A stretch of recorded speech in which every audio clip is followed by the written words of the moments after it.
श्री शिवाय नमस्तुभ्यम दोस्तों, मेरे चैनल में आप सभी का स्वागत है। महादेव की कृपा से आप सभी स्वस्थ होंगे, यही मैं उम्मीद करती हूँ। आज वीडियो में मैं आपको शेयर करने वाली हूँ कि बृहस्पतिवार के दिन हम सभी को कुछ नियम कार्य जरूर करना चाहिए, जिससे हमारे घर में समृद्धि और माता लक्ष्मी की कृपा जरूर हो। क्योंकि बृहस्पतिवार भगवान लक्ष्मी नारायण का दिन होता है और हमें इस दिन जरूर भगवान विष्णु नारायण की पूजन आराधना, तुलसी द्वार पूजा जरूर करना चाहिए, जिससे हमारे घर में बरकत जरूर हो। तो सबसे पहले बृहस्पतिवार के दिन हम सभी को सुबह सूर्य भगवान के जल के साथ साथ हमें तुलसी माता की पूजन सुबह जरूर करना चाहिए। इस दिन तुलसी माता को जड़ में हमें हल्दी 1 चुटकी जरूर समर्पित करना चाहिए। हल्दी बृहस्पतिवार के दिन अगर आप समर्पित करते हैं तो इससे आप क्या होता है, आपके घर में लक्ष्मी की कृपा होती है, लक्ष्मी नारायण की कृपा होती है और साथ ही आपकी तुलसी माता की भी रक्षा होती है। तो तुलसी पूजन सबसे सर्वश्रेष्ठ है बृहस्पतिवार के दिन, क्योंकि इसमें भगवान माता लक्ष्मी और नारायण दोनों विराजते हैं। तो तुलसी माता की पूजन बृहस्पतिवार के दिन सुबह नियम में जरूर करना चाहिए और शाम के समय हमें दीपदान इनके नीचे जरूर करना चाहिए। उसके बाद साथ ही हमें लड्डू गोपाल नारायण की पूजा विधि विधान से करना चाहिए। बृहस्पतिवार के दिन हम सभी को पीले रंग का वस्त्र धारण करना चाहिए और अपने मेन द्वार की भी पूजा जरूर करना चाहिए, क्योंकि जैसे हम मेन द्वार से प्रवेश करते हैं वैसे हमारे प्रभु भी मेन द्वार से ही प्रवेश करते हैं। तो हमें इस दिन पीला हल्दी और लाल चंदन, पीला चंदन से जो है टीका जरूर करना चाहिए, जल छिड़काव करना चाहिए। तो इस तरीके से मैं अपने द्वार का पूजन कर रही हूँ। उसके बाद फिर हम घर में प्रवेश करके फिर हम अपने जो घर के मंदिर हैं उनकी पूजा विधि विधान से करना चाहिए। इस दिन हमें साबुन नहीं लगाना चाहिए, पोछा नहीं लगाना चाहिए, लहसुन प्याज का त्याग करना चाहिए इस दिन हमें।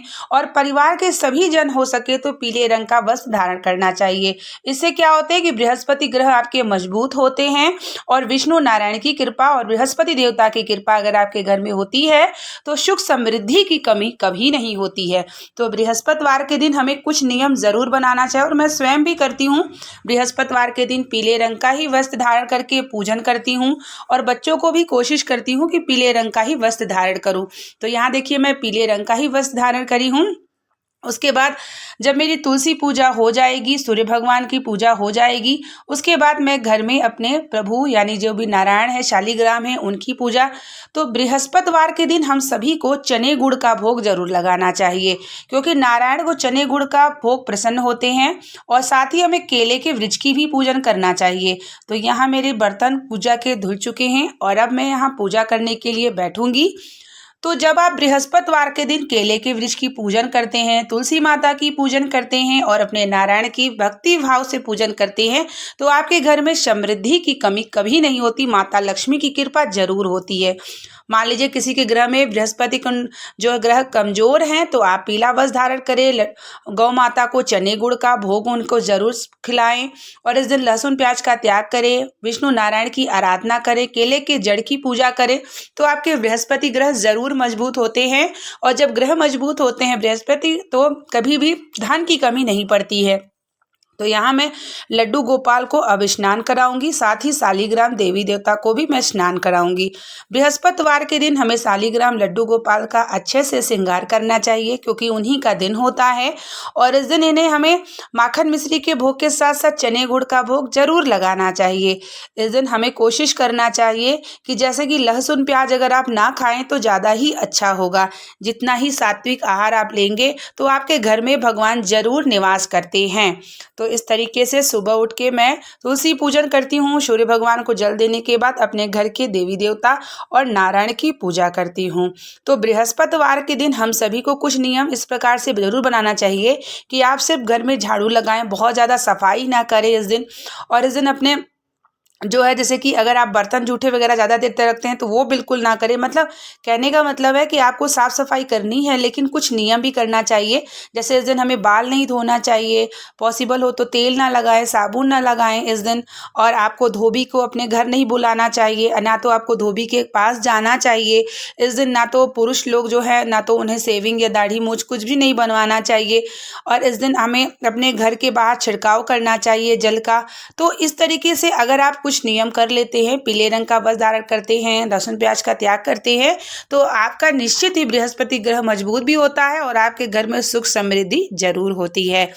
तो इस तरीके से देखिए मेरे लड्डू गोपाल का श्रृंगार भी हो रहा है, साथ ही मैं आपको जानकारी भी शेयर कर रही हूँ। और देखिए बिना तुलसी के लड्डू गोपाल और नारायण जो होते हैं वो भगवान को भोग स्वीकार नहीं करते हैं, तो तुलसी जरूर उनके भोग में रखिए। तो देखिए मैं लड्डू गोपाल को चने गुड़ का भोग लगा रही हूँ। सुबह मैं इनके सबसे पहले दूध दे देती हूँ, ताकि पहले जैसे हम अपने बच्चों को सुबह उठ के दूध देते हैं वैसे लड्डू गोपाल को सबसे पहले मैं इन्हें दूध दे देती हूँ। उसके बाद फिर स्नान के बाद इन्हें भोग लगाती हूँ। साथ ही मैं गौ माता की भी पूजा करूंगी। और इस दिन गौ माता को चने गुड़ का अगर आप खिलाते हैं ना तो आपका बृहस्पति ग्रह मजबूत होता है और माता लक्ष्मी नारायण की कृपा जरूर होती है। और आप करके जरूर देखिएगा। देखिए हमारे दैनिक दिनचर्या नियम से भी हमारे भाग्य बदलते हैं और हमारी जो परेशानी है, आर्थिक स्थिति है या दुख है, वह भी कम होके समाप्त भी होता है। तो हम क्यों ना अपने नियम और दिनचर्या और दिन के हिसाब से कार्य करें जिससे हमारे घर में बरकत हो। तो इसीलिए मैं आपको शेयर करती रहती हूँ, ताकि आप सभी भी जितना भी हो सके नियम का पालन करेंगे तो आपके घर में निश्चित ही बरकत, धन की कृपा जरूर होती है। अब मेरे लड्डू गोपाल की पूजा हो चुकी है। अब मैं भगवान शिव को स्नान कराऊंगी।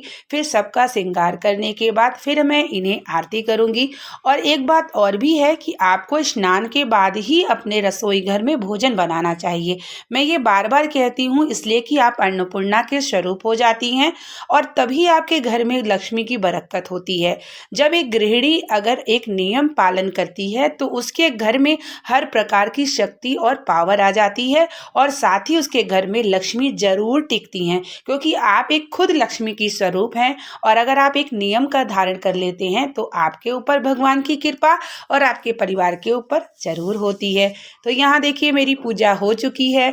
अब मैं शंख में जल डाल के और थोड़ा सा नारायण को स्पर्श करा के अब रख दूंगी।